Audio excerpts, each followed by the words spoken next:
అధ్యక్షులు కట్టా కుమార్ గారి ఆధ్వర్యం లోపల మనం ప్రతి వార్డులలో ప్రతి గదిలో కూడా మన జెండాలు ఆవిష్కరించడం జరిగింది.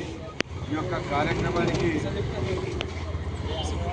ముఖ్య అతిథిగా ఉన్నటువంటి జిల్లా పార్టీ ప్రధాన కార్యదర్శి శ్రీ గిరివర్ధన్ రెడ్డి గారు, అదేవిధంగా మాజీ అధ్యక్షులు రాజేశ్వరరావు గారు,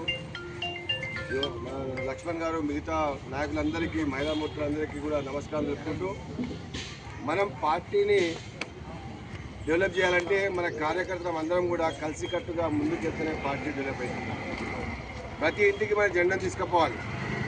ప్రతి ఇంటికి జెండా తీసుకుపోవాలంటే జెండా తీసుకుపోవాలి ఇంటి మీద పెట్టడం కాదు. మన యొక్క కార్యక్రమాలు ఏంటి, మన నరేంద్ర మోడీ గారు ఏం ఫలితాలు ఇచ్చిండు, పేద ప్రజలకు ఏమి ఇచ్చిండు, మరి అణగారిన వర్గాలకు ఏమి ఇచ్చిండు, స్కీమ్లు ఉన్నాయి, దాని గురించి అన్ని ఎక్స్ప్లెనేషన్ చేసి ప్రతి గడపకు కూడా భారతీయ జనతా పార్టీని ముందుకు తీసుకెళ్ళి మనం రాబోయే ఎలక్షన్లో జిహెచ్ఎంసీ ఎలక్షన్లు వస్తున్నాయి.